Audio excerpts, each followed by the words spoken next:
from 10K a month to 7 figures. Today we'll be going through the perfect creator model. If we just look at it holistically, most creators are sitting on a literal gold mine, but they're building their businesses wrong. They think a school group or an online course is enough, and then they wonder why just a few months down the road their income dries up. And that's despite having thousands, maybe sometimes even hundreds of thousands of followers.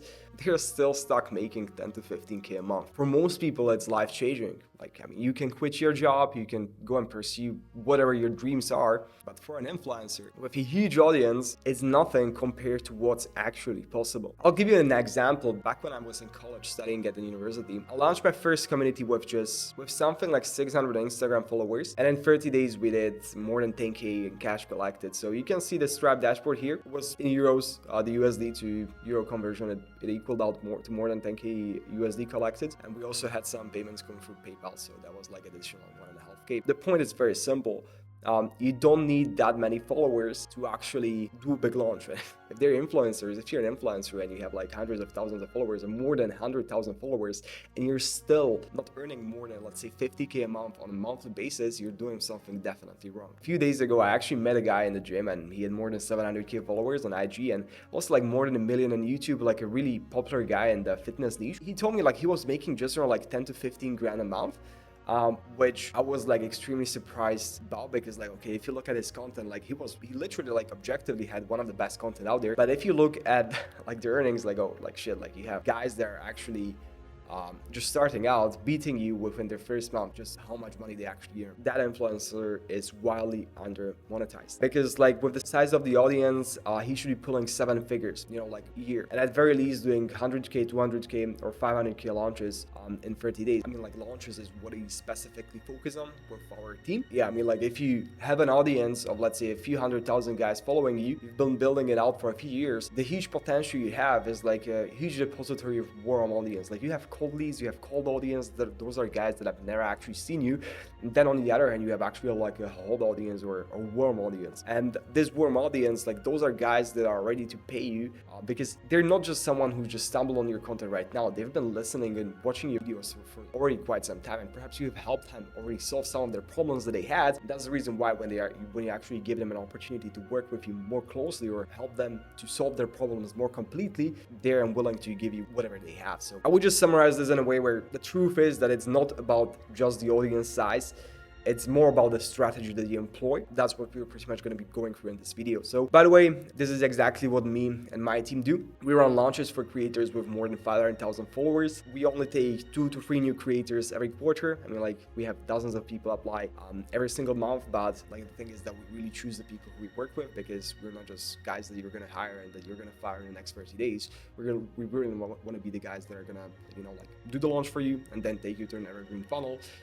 Where we're going to be pulling in like 100, 200, 300 grand a month in profit on a consistent basis. Yeah, if you want to learn more, feel free to check the link in the description, and yeah, you're going to find everything there. Pretty much, let's get back to it, because there's a lot of that I want to go through still. Where creators go wrong. What I think is the biggest bottleneck for creators is that at the same time that they're actually building their audiences on YouTube and different social media, they're also trying to be the businessman who's running the backend, which I think is one of the biggest bottlenecks for most people out there. Because like, okay, if you're already obsessed with creating videos and you've gotten yourself to, let's say, like 100, 500 or even 1 million followers, you clearly know how to play the content game. Then when it comes to monetization, I mean, like, okay, like you see a lot of these creators who just launch like $30 to $50 a month communities on school, let's say, and then they perhaps scale it to a few members and hit like 10 to 15K a month. Yeah, many of them might think that they've made it, but like the thing is that this model always stalls out. It doesn't scale, and the harder that you actually push, the more stuck you feel. And the solution is pretty simple. So you don't just work harder inside a weaker business model, you reinvent the business model itself. Imagine this video, I'll show you exactly what that looks like. So let's dive straight in. So the creator business trap, the creator economy is exploding every year. Thousands of new creators are jumping in, but here's the brutal reality: most of them are fragile. They've got one school group, one course, maybe one simple coaching program that they put together within a few days. Yeah, but like no essential real business model behind it. And yeah, like the biggest problem with the monthly recurring services, let's say, or courses that many creators are selling on school is that, okay, like if you're selling a community for a specific coaching program, let's say teaching people how to get into shape, and you're selling it for $30 to $50 a month as a subscription on school, then the biggest problem is that, okay, like essentially once the people learn or go for the videos inside your community, the perceived value of the videos goes down to almost zero, because once you know, like, okay, you buy a new book, once you go through the book already once, you already extracted most of the value that you're ever gonna get from the book. So okay, like essentially the perceived value of the book drops down for you. And that's also the problem with subscription businesses. So that's also one of the reasons why I really think that, like, essentially if you optimize the business and just don't go for a simple school strategy where you have, let's say, like, okay, selling course for 30 to 50 bucks a month, but you much rather plug in into a whole different ecosystem of different offers, where one offer leads to another one and you have a more sophisticated customer journey. That's what's actually printing the most in the industry. If you look at all the creators who have made it big, this is the exact model that they've actually employed. You have dozens of creators, pretty much like Hamza or other full-time creators with simple communities. And look, I'm not saying school groups are bad. What I'm saying is this, like, most creators are leaving 80% of the money on the table because they've never built beyond the first product, or if they built, it's not super optimized, and most of them haven't really implementing a thing such as, like, okay, a high ticket offer, something you're going to be selling for whatever, 5, 10, 15, 20, more, even sometimes more than even 20 grand, because you have buyers they're out there who are willing to actually pay you this amount of money, and it's just about finding them and then presenting them with the right attractive offer and converting them in the right way. Let's get into the core of this actual video. So we'll be looking at the 4 pillars of the perfect influencer business. What are these specific models? And yeah, we'll dive deeper into every single one of them. So pillar number 1 is evergreen offers. So that's pretty much your machine. You need an evergreen funnel that runs in the background always. Think of it as a staircase. So a low ticket entry product for, let's say, $47 that leads into a mid ticket product that leads into a higher ticket product on the back end. So this isn't a theory. It's what every creator doing 3 to 4 million a month has in place. It's predictable cash flow, and it's the engine. Yeah, from my network, from essentially knowing what's working the best for actual offers in the industry, not just gonna like make it up yourself. This is actual information that I have for people who are running these offers, who are in my network. So the first thing and the first biggest pillar that you need is actually like the evergreen offer, meaning that you have to have an offer on the front end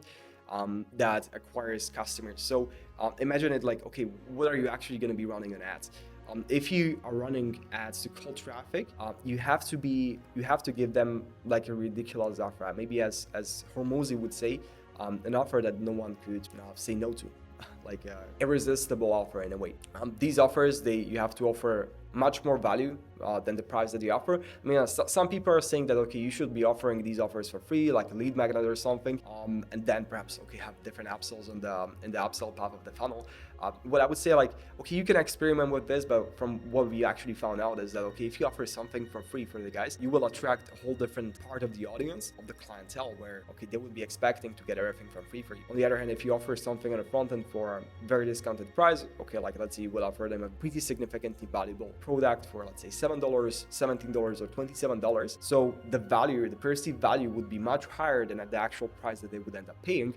The thing that you'll see is that, okay, like these people are buyers. And usually there's a saying in marketing that buyers are buyers are buyers, meaning that, okay, like the actual chance of converting these people into a high ticket sale on the back end is much more probable. So just to explain it more simple, so yeah, you have this first product on the front end, which you sell for like $7, $17, or $27. I wouldn't sell anything on the front end for more than 50 bucks. I mean, like if you're specifically employing this model. And then what you do next is that then there should be a specific strategy for how to actually send these people to a high ticket product. Imagine it like, okay, if you're buying a low ticket product, this $27 thingy, it could be a 5-day mini course, it could be a book, it could be perhaps like some people are even selling webinars. I'll get to webinars in a different video. You might be able to find the link in the description for the specific video I'll be breaking down webinars in. But essentially, as far as the webinars go, yes, some people are even running webinars on the front end. So sometimes you pay upfront for the ability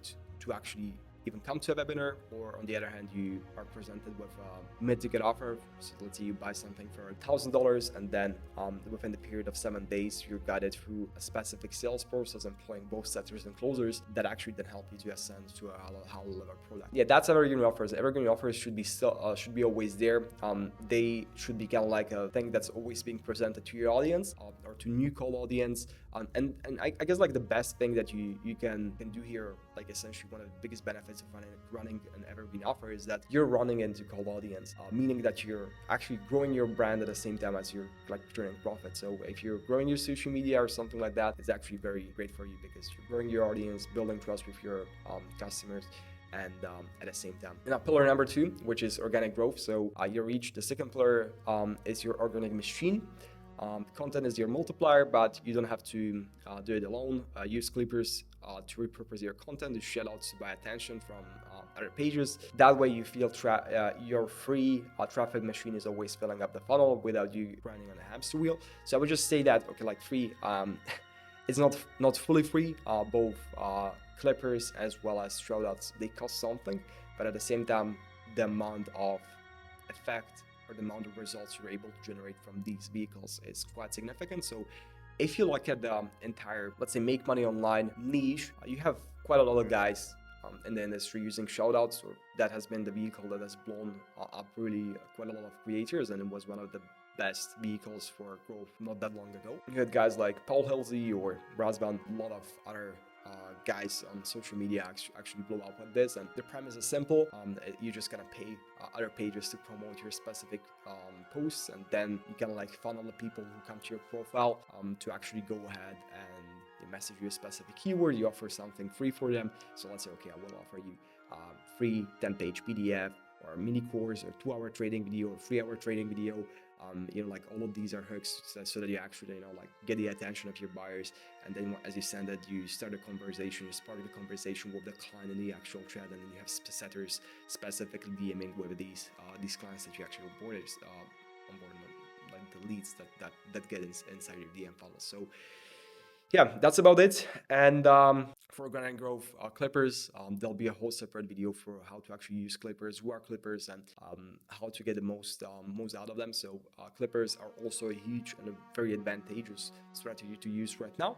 The reason why is that, okay, if you look at like all the biggest creators that have blown up in the last few years, to name it, Iman Gadzhi, Andrew Tate, Luke Belmar, all of them have employed Clippers, and that's the way how they actually were able to get to, let's say, 100, 200, 300 million views a month with their organic social medias. Because at the end of the day, it's like if you have 30 or 300 videos of your content, short form, going out every single day, being edited in a slightly different way, there's always a chance that one of those videos will make it big. If you just multiply your chances, hire an in-house team of setters, hire an in-house team of Clippers, that's the way how you can actually scale it pretty fast and pretty far. In terms of the actual okay, there's also a huge misconception in the industry about like how you should actually be paying these Clippers. It's very simple. The way how you pay them is by paying them on a CPM basis. So cost per milli. Let's say if ads, it depends on which ads you're running. For example, with one project that we currently have, like the CPM sometimes are around $100, which is like, okay, costs per reaching 1,000 people is $100. That's like super high. On the other hand, if you're running with Clippers, like you're usually way better able to use your advertising budget or reaching your clients with whatever, you're able to get to CPMs $1, $2, $3, $4, $5 in a way where, okay, like let's say if you have a CPM of $5 and you hire editors who would be working for you on a CPM basis, then let's say if their videos get 100,000 views, they'll get $500. If they get a million views, they'll get $5,000, and so forth. So you're able to just kind of like do it in a way where it suits your business needs and like the position in which you are. And it's like a huge growing niche. There are certain communities that are growing for this, but I would just say that it's still a huge untapped market, and it will be probably huge for the next 2 years. All right, so let's go for the third pillar, which are launches, your rocket fuel. I would just say, like, if you're an influencer with more than 100,000 followers, you need 3 to 4 launches to happen every single year. Why? Evergreen funnels keep the money steady, but launches create spikes, huge cash injections, massive attention and urgency. A great example, look at Alex Hormozi's 100 million offers launch, or I would say maybe perhaps a money models launch that he did a few weeks ago. He collected more than $100 million in 72 hours. Iman Gadzhi scaled his education brand almost entirely on launches, and this is the playbook. It's the fastest way to turn attention into millions. The thing that I would just really say here is that the amount of launches that you should be doing per year actually depend from creator to creator. On average, what you can really benchmark is like, okay, if you have a steady presence on YouTube and you're posting a few videos every single month, or at least like one video a week, Doing 3 launches per year should be manageable for you. And the reason why launches are actually such a great business model or thing that to actually employ is that if you name all the different marketing techniques that you can actually employ, like name it like scarcity, urgency, social validation, and all the different things that tie into this, pretty much you employ all of them within launches because, okay, you have a specific time event. Like, okay, there's going to be a 3-day challenge happening in the next 7 days, like whatever, 1st of October, 1st of December, 1st of March. It's going to be happening for 7 days, and there are going to be 5 different videos that are going to be posted. So like you have a sort of event, you group up a community, you create a WhatsApp group, and yeah, so it kind of creates a timely, or it creates an urgency around actually being there. It's something new, you present it as something new. And also, like with launches, what you do, you on the launches you offer the people who actually join a unique bundle that you're never going to be offering again anywhere else, and that's the actual point that's making so many people buy.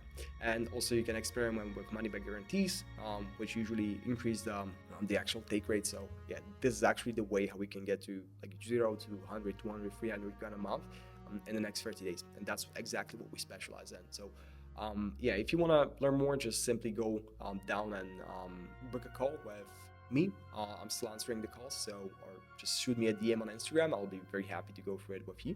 And yeah, like at the end of the day, like we have many people applying, but we're not taking that many clients. We're taking 2 to 3 clients every 3 months. The reason for that is that, yeah, we really only focus on brands that we're actually able to grow, that we're able to monetize, that we're able to launch and implement all of these things that I actually gone through successfully. Perfect. And then some of the last points that I have prepared here. So staying ahead of the game, and yeah, like that's the final piece. So continue learning, continue improving. The best creators don't reinvent the wheel. They pay for advice, they buy courses, they join masterminds, they model what's already working, test it, and double down on what actually works. The game isn't about being original. The game is about stacking proven models until your business becomes bulletproof. So what I would just say here is that, okay, like if you see someone succeeding, then perhaps in a different industry or different niche, or quite frankly also in the same niche, then just go ahead and model the strategies that they're employing. Like there's no price for being the most original business out there. There are only prizes of actually, like, you know, like earning the most money, delivering the most impact. And if you look at even Alex Hormozi's 100 million launch that he did a few weeks ago, where he earned more than 105 million in a matter of 5 days. Actually, the thing there is that launch wasn't that original. Like he just basically used the perfect webinar script from Russell Branson's mastermind, and yeah, twisted it a bit, and yeah, like essentially build on top of all the predecessors that were in the industry and what they created, and then just created, pretty much gave his own spin on that. So that's that. And so here's the recap. The perfect influencer business has 4 pillars. First off, evergreen offers, organic growth, launches, and affiliates. That's the skeleton of a 7-figure, perhaps even 8-figure creator empire. And if you're a creator with over 500,000 followers, and you want our team to help you out with building all the systems, doing the launches, and pretty much if you would just like to go through your specific scenario with us, with our team, book a free 15-minute call below, and link is in the description. So catch you later.